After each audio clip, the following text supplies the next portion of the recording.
Welcome to the Paintbrush Prairie podcast. I'm Kinsey Ashcraft, a boutique owner, firefighter wife, and mama of 2 cowgirls, homesteading on a cattle ranch in Oklahoma. And I'm Talia, a Western artist and illustrator, mama of 2, and wife of a mountain man, raising babies in the mountains of Utah. Together, we share a passion for the Western lifestyle, homemaking, and Indian paintbrush flowers. We're here to inspire and encourage you as we each create a simple but beautiful life on the prairie.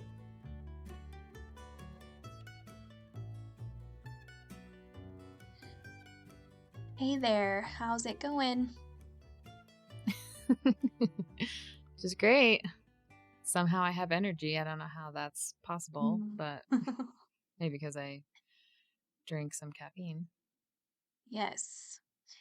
So today we're going to kind of just get right into the episode. We are transitioning out of summer, and so we thought this would be something different to talk about, but we are going to discuss hunting today.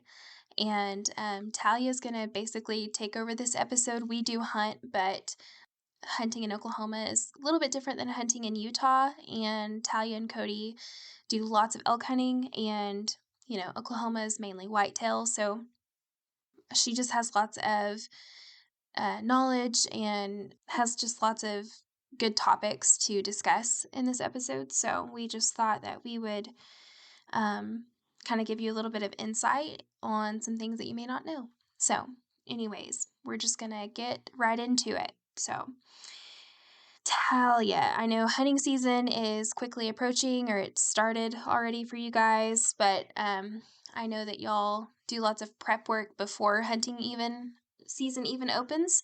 So why don't you tell us a little bit of you and Cody's history with hunting, kind of how you got started, what you, I said elk hunting, but what you like to hunt, why you do it. Just kind of give us a little background on all of those subjects. Sure. Well, Cody and I are big hunters. I think we both consider ourselves outdoorsmen. I'm an outdoors woman, I guess. But he's definitely I call him my mountain man because there is no other place that he would rather be than on a mountain hunting. That is his favorite thing in the whole world. So he grew up, his family, he comes from a long line of hunters. His family is really, really into it. He did it his whole life, and he hunted deer and elk mostly, but he also has done a lot of waterfowl. He's hunted pheasants and turkeys, and he is, in my opinion, he's really good at it because he's very passionate about it. So he learns as much as he can about whatever he's doing. And I grew up hunting, but not quite to the extent that he did. He lives to hunt, and he looks forward to the hunts like it's Christmas. It's his favorite time of year. It's just his favorite thing. I grew up hunting deer, and occasionally we would hunt elk. We loved going hunting, and I developed a passion for it when I was pretty young. But I think, every family is kind of different. And my dad actually is kind of like a self-taught hunter. He didn't grow up hunting, but when he got to be an adult, he started going, and he would go a lot with his friends. And we all went as a family, and we were like family hunters, I guess. So it's kind of funny. In the hunting world, I feel like there are guys that go and they take their wives and their kids, and it's a big family thing. And then there's other hunters that they just go with their buddies, and girls aren't allowed. You know what I mean? There's this interesting thing that sometimes happens. Some guys are just weirded out when the girls want to go hunting too, which is so strange to me because I grew up with my family always going. And when my dad would take my older brothers out when I was in elementary, I would stay at camp. But I was still like at camp, and the hunt was like a family experience. And so I grew to love it. And then I started wanting to actually go with my dad and my brothers because I wanted to have the opportunity to harvest an animal. So, because I love animals, and I've always just loved deer and elk, and I just wanted to be able to participate in that. So I didn't start as like, no, like what I know now is I wish I would have started when I was 12, because you can actually start hunting when you're 12. And I didn't start hunting until I was in high school, but you have to take your hunter safety course and get a permit to hunt. And then each year you put in for your hunting tag, right? So, or your license, depending on what you want to hunt. So, pretty much just grew up doing the deer hunt and occasionally elk hunting, but I loved elk. I loved elk hunting, and I just was passionate about it on my own. And then when Cody and I started dating, we started hunting together, and we would hunt deer, hunt elk, we would go duck hunting, and then when we got married, like we would turkey hunt, and that's not even including fishing, but we are huge fishermen too. And so we would like to go ice fishing, and then, fishing just like on the lake or whatever. And that's one of the things I love most about Cody, is that he loves to hunt and has that passion, because that's always been really important to me.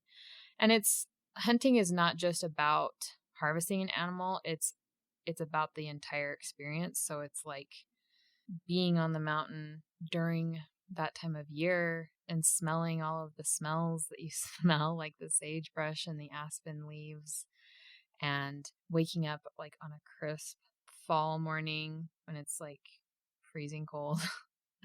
But it's just like, there is just something so magical. There is nothing in this world that compares to me. There's just nothing like waking up to go hunting, especially for deer and elk. It's just, there's like a really special magic to it.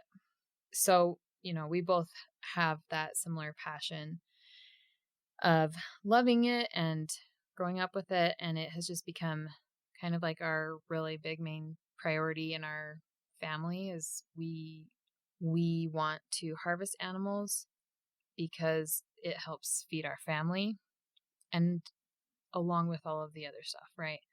Like, obviously, it's awesome if you can harvest a deer or an elk that has like nice antlers, but we don't hunt for the antlers, right? We hunt for the meat. And when we harvest an animal, we use the animal, right? There are some people that don't enjoy eating big game, but they still hunt and they don't eat the meat.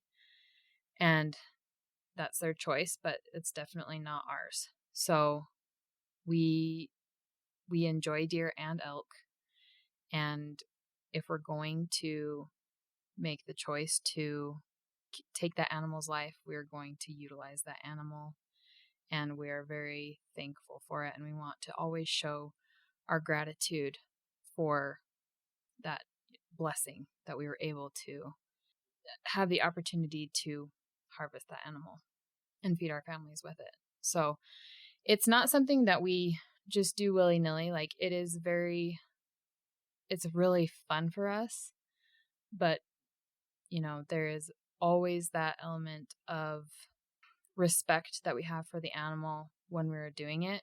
And it is, at the end of the day, like, it's fun for us, but when we harvest an animal, it's solemn, right? Because you just took an animal's life. I mean, the way that I see it is, it's very similar to when you have a livestock animal that you have raised for the purpose of meat. It's never an easy thing to take their life. You know what I mean? Especially if you've developed a relationship with an animal, even if it's just petting it on the head every now and then. You can't do it. It's Don't do it. it's hard to do that. And I've had to do that, like, I've had a cow and I've had a sheep and I've had meat chickens and turkeys, and it's always hard to butcher them, but at the end of the day, like, that's their purpose, right? So, hunting is very similar to me. We are always very, very thankful and respectful to the animals that we do harvest. So, that being said, we hunt, like I said, we hunt deer and elk, and the seasons here run from August to November. So, what just started was the archery hunt in the archery elk hunt just started, and we usually always do archery elk because we love to bow hunt, and Cody loves the challenge of archery hunting. And when you hunt archery, you're hunting with a bow, so you have to get within really close range. But when you're hunting elk, they are really smart and they're very, very sensitive, and they can hear you and sniff you out so easily. And so you really have to know their behavior and know the area that you're hunting in, and that's why we scout. And so during the earlier months of the year, like in the summertime, we will go and scout the area that we're looking at hunting to try and learn the animals' patterns, to see what animals are in the area, and kind of figure out if it's a good area that's going to work out well for hunting or if it's not. So Cody will kind of go exploring, and I used to go with him everywhere before we had kids. We would always do everything together. And since we've had our kids, I haven't been able to go with him, which is so sad. But it's one of those things that I can't get too down about. Like, the first couple years that I couldn't go with him, it was really hard for me because I love going. But I've eventually embraced the fact that this is a season and my kids won't be little forever, and I will have a lot of years where I am able to hunt with him again. And so I'm okay with it. I'm at peace And with them it right too. now. Right. And the kids will eventually get big enough that we can all hunt together. So, all right, it's time for today's review of the week. Today's review is from Orange Blossom Mama. She says, uplifting. Love hearing the gals talk about all the things. Such a refreshing break from the chaotic day. Oh, how we long for simpler times and peace in the house. Good job, mamas. Thank you so much, Orange Blossom Mama, and we are so thankful to have you listening. Head on over to Apple Podcasts and leave us your review and let us know what you think. It will only help us make the podcast even better. For the archery elk hunt here in Utah, it's not a draw system. So for like our rifle deer, for example, you can put in for a license, but there's no guarantee that you're going to get one. So they just draw randomly, and there is some kind of a system to it. Like, it used to be when I was younger that pretty much you would draw every year, but like recently it's gotten to almost like every 3 years you draw, which is not super fun. But they have to make sure that they don't go crazy and let too many hunters get tags, because there's, they have to keep the population of the deer in mind and all of that. So, but for the elk hunt, it's a lot harder to actually hunt elk, and there's not as many people, especially with archery. So we can just buy a tag over the counter when we want to go. So we usually do it every year. And Cody, he killed a bull last year, which was actually, he was like an old bull, and he did it by himself. And the year before, he killed a spike, which is a young bull, right? And like they just have like the 2 spikes instead of like a full rack of antlers. So that was the first, well, he's killed a spike before, but it's the first one he's killed for several years. And so he was actually out hunting by himself, and we were back at camp, and he killed that bull, and he How he did hacked it. it out all by himself. Like, from where he dropped on the mountain, he dressed him which is, when I'm trying not to like Field dress him. use the triggering words, but yeah, he field dressed him, and then he packed him out, like packed the meat out as much as he could carry. He put it in his pack, and then he packed like the quarters out and the head and everything. And he shuttled. So like he would take his bag and, walk so many yards and drop it. And then he'd walk back and get, each piece. And he did that all the way back down the mountain until he got to his 4-wheeler and could load it up on his 4-wheeler and come back to camp. But he did it all in one day, like all by himself. And it was like an amazing feat. It was just amazing. Like you don't hear of people doing that by themselves. He was so exhausted.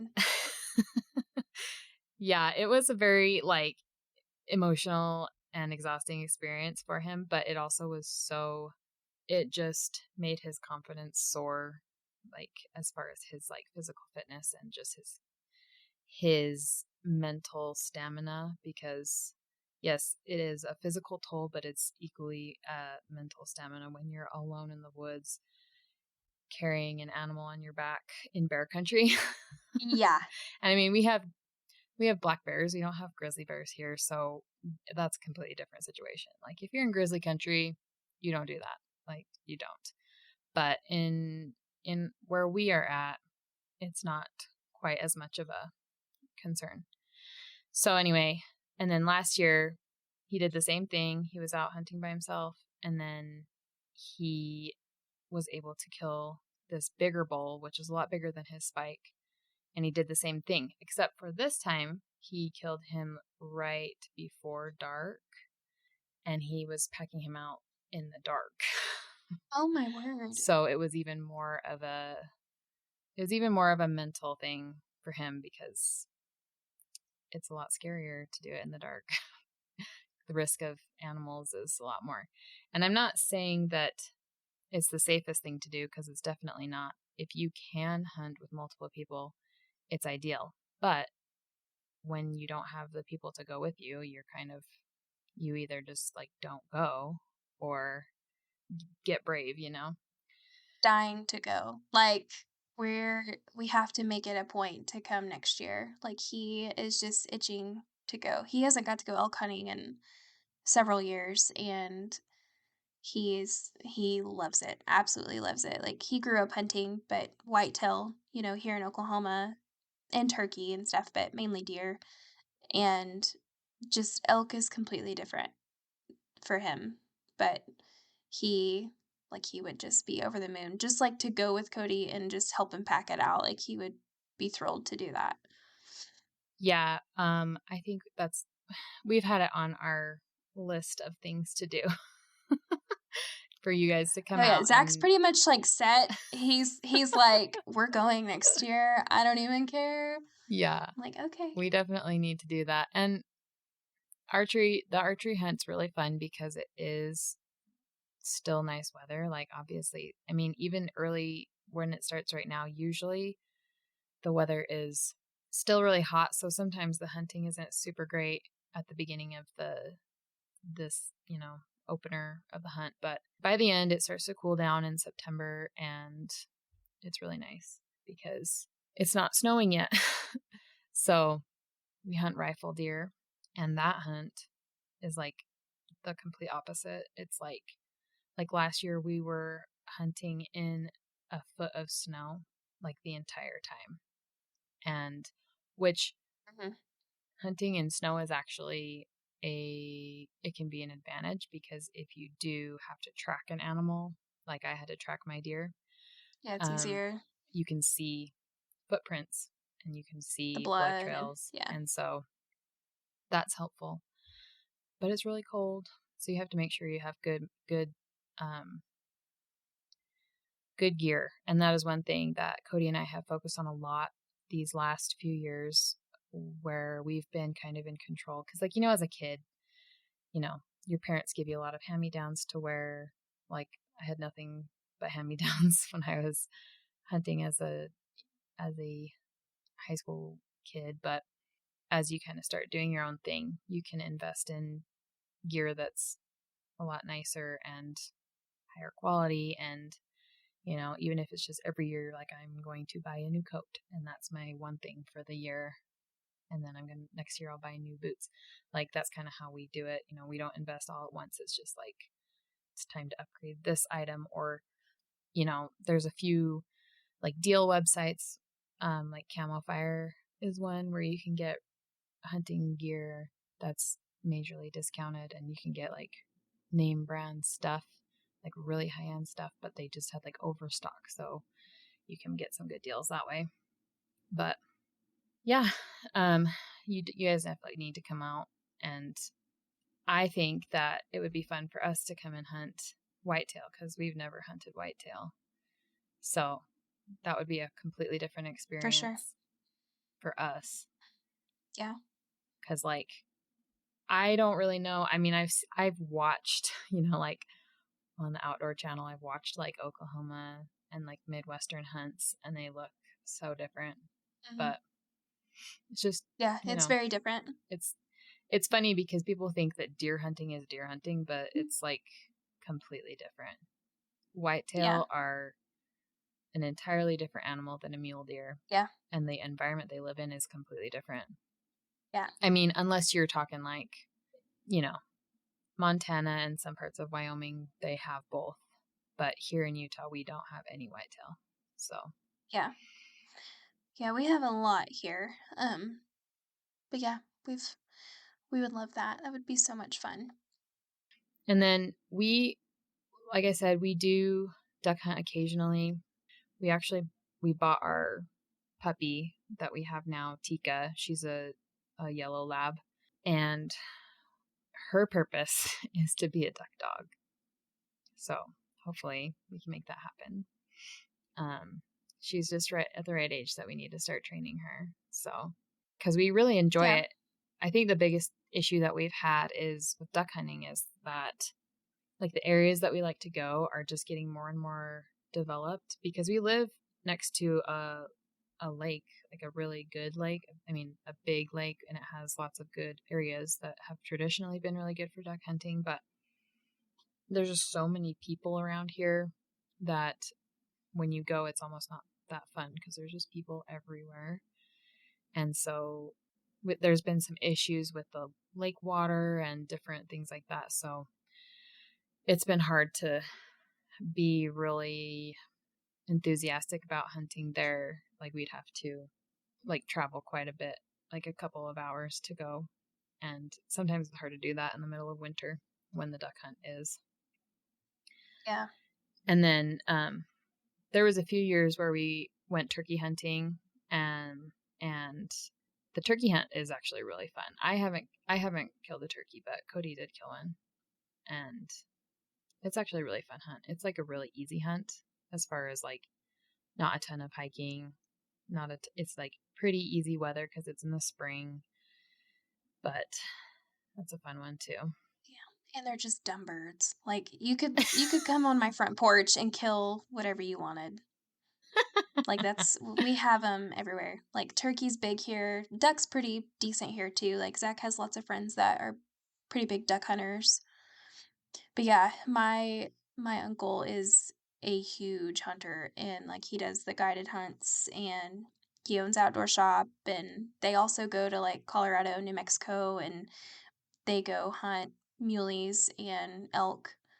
So, but he's constantly doing like guided hunts or youth hunts or whatever for turkey and deer around here. He's got several pieces of property um, around us that he takes them on and he works them all year and puts a lot of effort into it. But then That's you can come to awesome. my house and they just like I need to tell you, I won't do it on this podcast, but I need to tell you my traumatic turkey experience from when I was a child. But it like it's why I hate them so much. Like I hate turkey so much because of my trauma, turkey trauma. But Oh my gosh. but That Zach might have to always be like like a special story for like our Patreon or eh, something. yeah, we might have to do that just for patrons. It's really sad, but anyways, Zach gets a kick out of it because like they'll roost in our trees behind our house and Like, I'll literally, like, be waking up or laying in bed, and I can just hear them out there just, like, just calling, Mhm. and I'm like, Mhm. I and they'll be in our front yard, and I'm just like, "They're after me again." But he jokes about it all the time, so anytime you wanna come during turkey season here, you can have at it. Oh my gosh. Yeah, we would love to. It's not like that, at least where we hunt. Like, there's turkeys, but if they will come down to the private property and, get the easy food. So when you're on the public land and you're trying to hunt them, it's like you have to try, Yeah. you have to chase them. I'm not saying that like it's easy to kill them. It's just the actual hunting experience is not Mhm. challenging. Like an elk Yeah. hunt is a challenging hunt physically because where elk habitat is in high mountains, in deep pines, and they like to hide in places where there's lots of deadfall. And so in order to get to where the elk are, you have to like hike your butt off to get to them most of the time. And even deer hunting is physical, but not like elk. Like we do hike a lot for our deer in the area that we go, and there was quite a bit of hiking this last hunt that we did, but the elk hunt is definitely like you have to actually try to be in good physical shape, and especially if you have a really good elk tag, because you can draw out some good tags that are, they call them limited entry, and you can only draw out for them so often. Like you can only even put in for them at so many times. They're super super like sparing because the animals that live in those units are so amazing. Like they are really they have like good genetics, and they have like, it's limited hunting, so the animals grow big. And so if you have one of those tags, it's basically like you're training for this event, and this is the only thing you're doing this year. Like Cody did draw a limited entry tag the year that Cheyenne was born, and we were basically on the mountain like almost all summer. Like he was scouting and hiking and just trying to really make the most of that hunt. So yeah, it's quite an event, and it's really important to our family.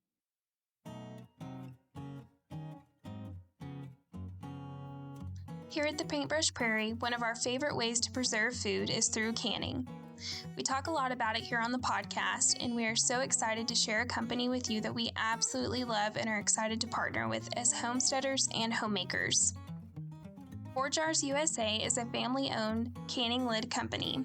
Their canning lids are crafted with utmost care using high-quality metal that resists bending, ensures durability and longevity. To combat the common issue of rusting, they have incorporated stainless steel into their lid composition. Compared to conventional lids with a thickness of 0.10 to 0.12 millimeters, their lids boast a superior metal thickness of 0.18 millimeters. They personally subject their lids to rigorous testing, ensuring their exceptional performance under pressure and during water baths. They stand behind the reliability and strength of all of their lids. Additionally, 4Jars lids feature high-quality food-grade silicone that effectively prevents leakage, allowing you to confidently preserve your favorite homemade dishes. With their lids, you can savor the authentic taste of your beloved foods for extended periods. We are proud to support and partner alongside 4Jars USA as an affiliate for their canning lid company. You can use our code PAINT10 for 10% off any order at 4jars.shop. We had such a good year last year. We harvested an elk and 2 deer. And so we had all of that meat in our freezer, and we've just been eating through it the last year. I mean, we eat big game meat probably, Cody eats it almost every single day because it's so lean. And so it works really well if you're trying to eat healthy or like count macros or whatever, because it's leaner than chicken, like elk meat and deer meat. And especially because, I think whitetail tend to be like a very slight bit more fatty just because their diet is different than like mule deer. But mule deer don't eat, the stuff that they eat is like sagebrush, and grasses, and Yeah. they are so, so, so lean. There's like hardly any fat. But as far as like elk, I love elk because it it doesn't really take on any gamey flavor, and especially if you take care of the meat well, it doesn't get like deer sometimes, because they do eat like sage, and they eat some of those more like shrubs and stuff. Sometimes they can be a little bit more gamey, and certain cuts can be more gamey. It also depends on like which part of the state you kill them, because some deer are like in more of those like alpine areas, and I think they tend to be a little bit less gamey than like a desert muley. I don't know. That's just my own experience, but elk is awesome because you can change it for any recipe that has beef. You can just use elk and it tastes the same. And so the biggest thing is like, Yeah. It's very similar. yeah, and it doesn't have a distinct flavor at all. Where like if you eat deer, like I can tell I'm eating deer, but with elk, you can fool people.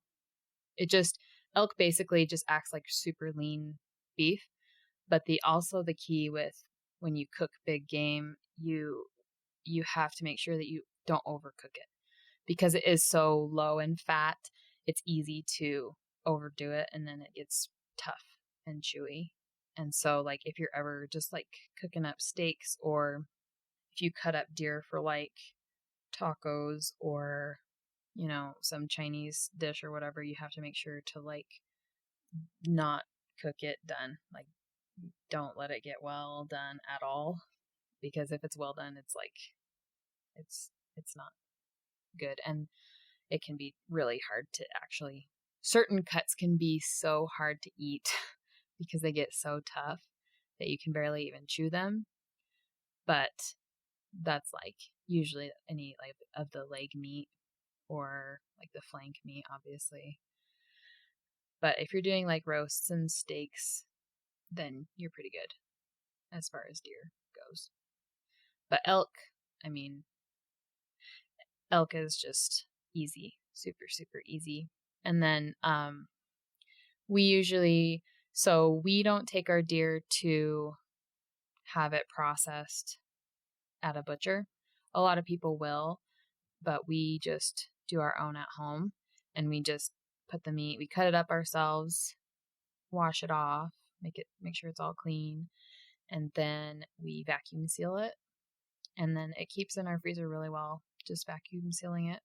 So we'll cut roasts and steaks, and we've done like flat meat, and Cody usually does a few bags of jerky meat, because Cody is like, he does not waste any meat.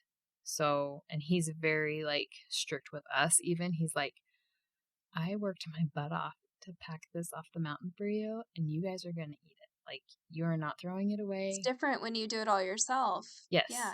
Like, and he's like, we will do whatever we can to eat all of this meat. And so he will scrape every ounce of meat off of the bones that he can, and then he'll save the bones for bone broth. And so Yeah. he has like a bag, he'll do like a few bags of meat that he will grind up for jerky. And then we have a whole bunch of bags that we do stew meat. So those are like the pieces that are too tough to do other meals. Oh, but I bet that's so good though. I bet that is so delicious. I'm ready for like stew season and soups and stuff. I love that kind of Yeah. food. That's what we end up doing a lot through the winter, is just like lots of different stews, because we have so many bags of stew meat. But the trick is like, it's not like the kind of meat, like I feel like with beef, a lot of times if you get certain cuts, you can just like throw it in a pot, cook it, throw in your other ingredients, and like in an hour you can eat it. But that's not how this kind of stew meat is. It's like, if you're going to make stew, you got to put it in, and it has to have like a minimum of like 5 hours to simmer, so that the meat All is, day thing. yeah, like the meat has Tender, to, extra tender. yeah, because we learned the hard way a few times where I just like threw it in and cooked it, and poor Cheyenne like couldn't even chew it. Like it was so tough.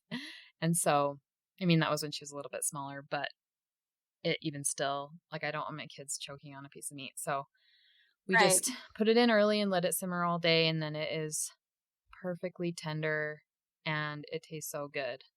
And it's great. And, we do elk roast and deer roast just like we do beef roast, like in a crock pot and, with onion and all the other stuff. And it's really interchangeable for us. And the more you eat it, the more you get accustomed to the flavor. So Yeah. I think a lot of it is mental anyway when it comes to that stuff. Well, I've heard elk, like Zach's had it, but I personally haven't because it's just not something that we can hunt around here. So we've never had it in our freezer, but I heard it's like very comparable to beef. Like I'm sure Hmm. we would love it. Zach would actually prefer to have some elk meat because of the nutritional content, which Hmm. like I know a little bit about it, but he researches all of that. But like, we've obviously had whitetail and stuff, and I feel like it's okay. Whitetail to me is pretty gamey. Like, you have to be really good at cooking it correctly for Hmm. it to taste just like phenomenal, but it can be done. Or like deer chili or whatever. Um, but yeah, you guys, like, we will share on our social media. Be sure you're following us on Instagram, but we will share.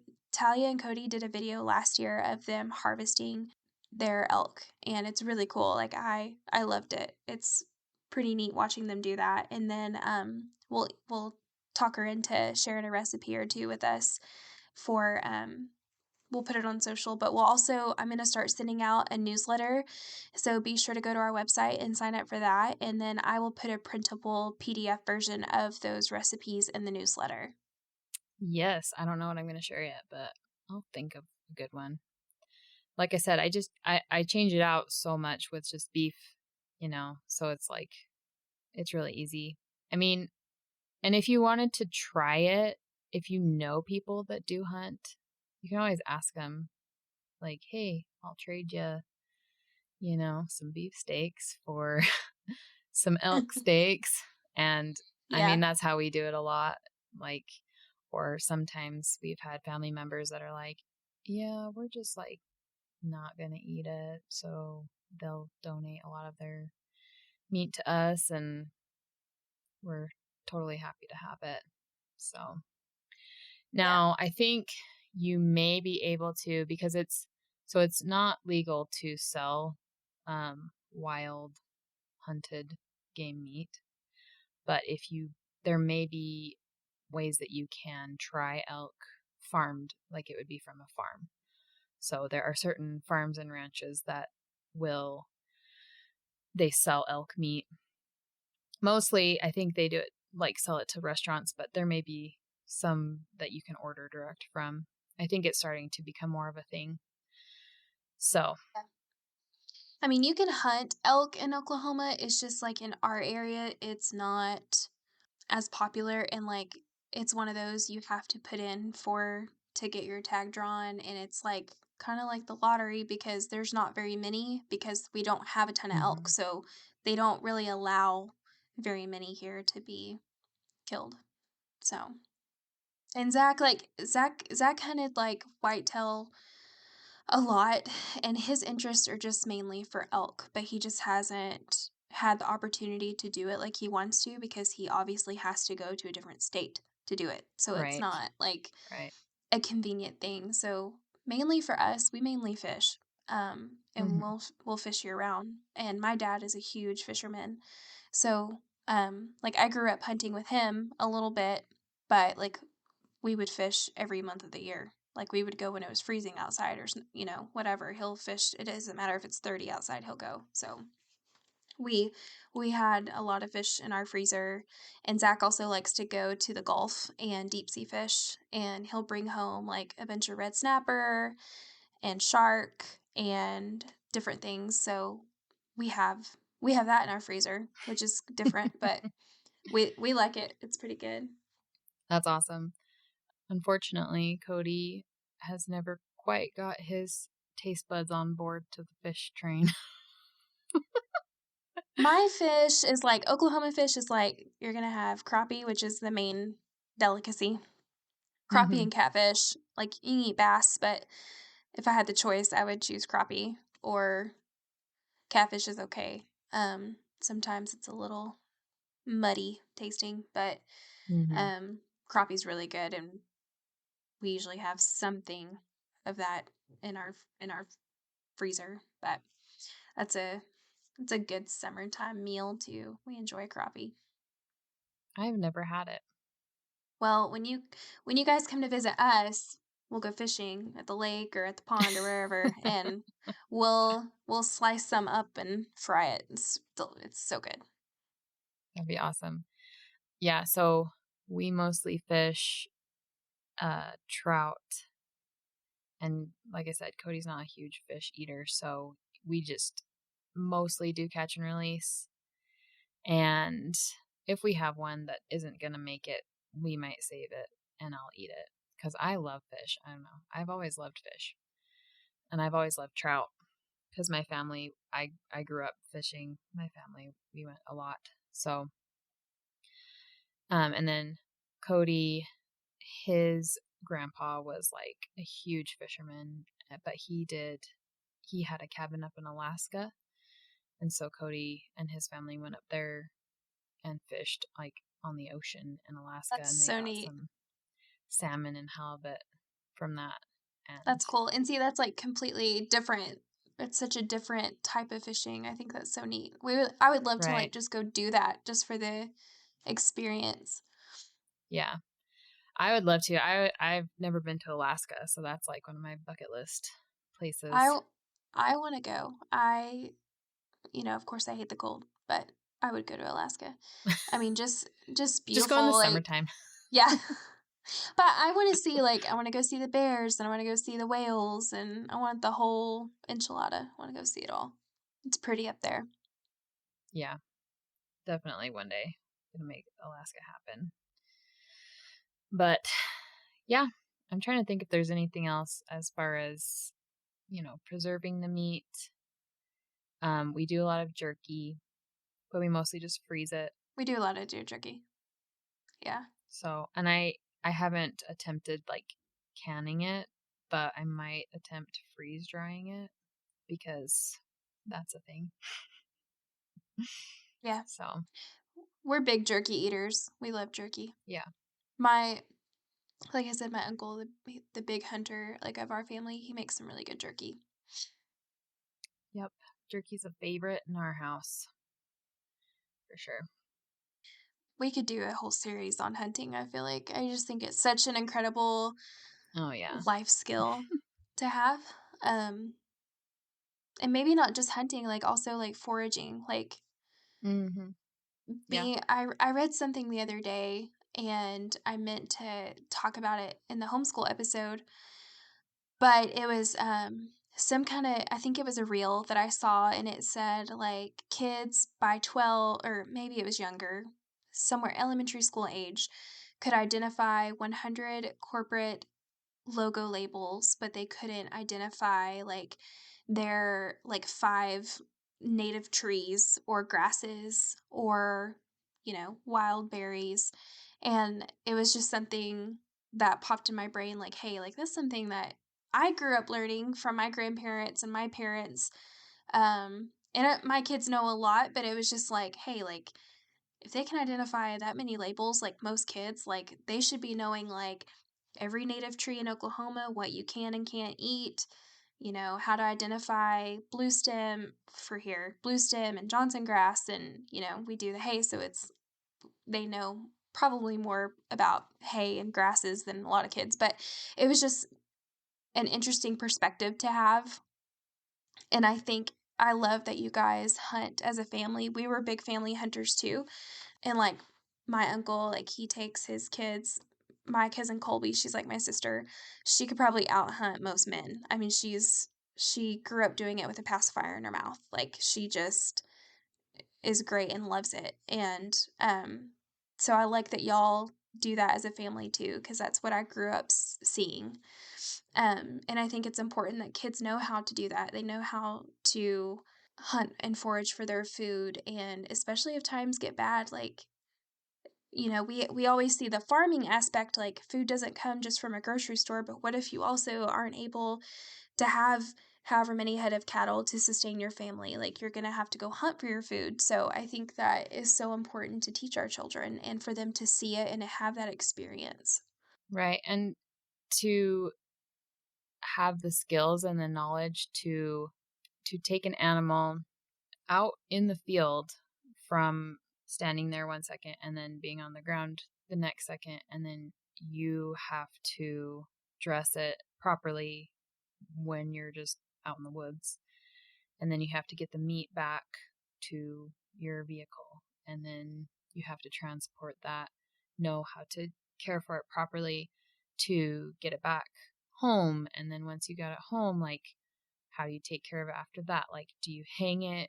Do you just butcher immediately? Like, everyone does it a little bit different. But, and then, like, what do you do with it after that?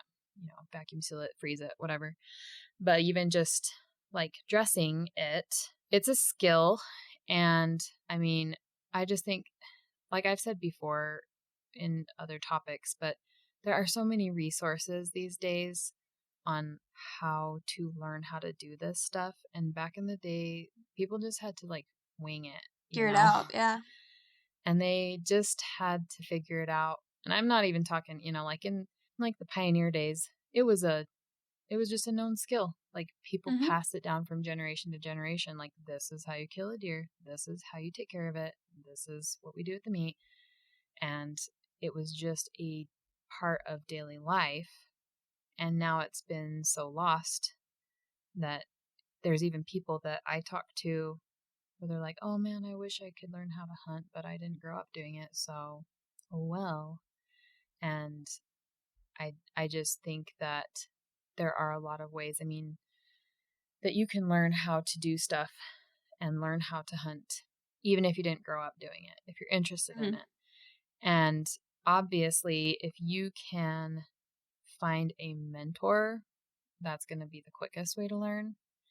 If you know someone who does hunt and you're wanting to learn how, like, talk to them and see if they can basically shadow you on a hunt. That's going to be like the best way to learn. But if you don't know anyone, there are so many hunting videos on YouTube, it's crazy. mhm. And they're done by people who are really smart and know what they're doing. And even people like Steve Ranella with Meat Eater, he is all about education. Like, everything he does is educating hunters on how to be better hunters. Mhm. And we have his cookbooks, that's where we get a lot of our ideas for using our wild game. And he's got his podcasts and shows and everything. So there are a lot of resources. And then, we have a few books that basically are diagrams on how to butcher your animal. And even if that's like all you're using, I just think there's a lot of stuff out there. So if you're interested in it, just go for it, and don't, like, try not to let the imposter syndrome get in the way. Just try and be a sponge and learn everything that you can, because there are so many ways to learn. So, yep.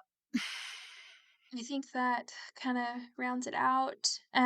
We'll be sure, like I said, I'm gonna share some pictures from Talia and Cody's hunts, and then I may share some from, like, I know this is mainly hunting, but, I might share some from Zach's fishing trips, and then we'll be sure to share some, recipes and maybe some accounts that, Talia would think would be helpful, if you're wanting to learn or just would love to follow.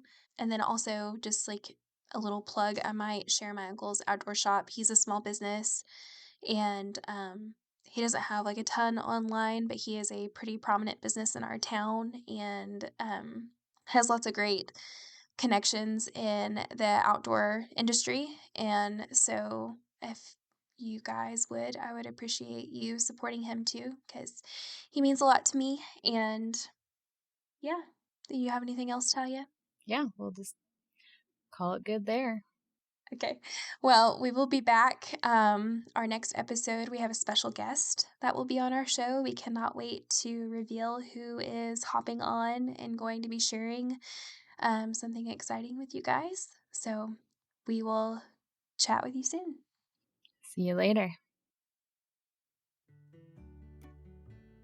Thank you for listening to the Paintbrush Prairie podcast. Make sure to subscribe to the podcast so you never miss an episode. And if you don't mind, would you please leave us a rating and review? This will help more ladies find us, and it will help us make the show even better. If you know a fellow Western homemaker who would enjoy the podcast, will you please share it with them? If you'd like to support the podcast, you can become a patron at patreon.com/paintbrushprairie. You can follow us on Instagram at paintbrushprairie. You can find me, Kinsey, on Instagram at @farmgirl and my blog, farmgirlblogs.com, to see what I'm up to on the ranch, Western home inspiration, or subscribe to my meal plan subscription at farmgirlblogs.com/hayfield-meals. You can also shop for unique Western goods at my rural boutique and general store, farmgirlboutique.com. You can follow me, Talia, on Instagram at The Pinion Range or my Western art page at Wapiti Sage Design. You can also purchase my artwork or book a custom piece at wapitisagedesign.com. I also blog over at thepinionrange.com, and you can subscribe to my YouTube channel where I share the behind the scenes of my life as a Western artist and homesteader. We hope you enjoyed this episode. See you next time from the Paintbrush Prairie.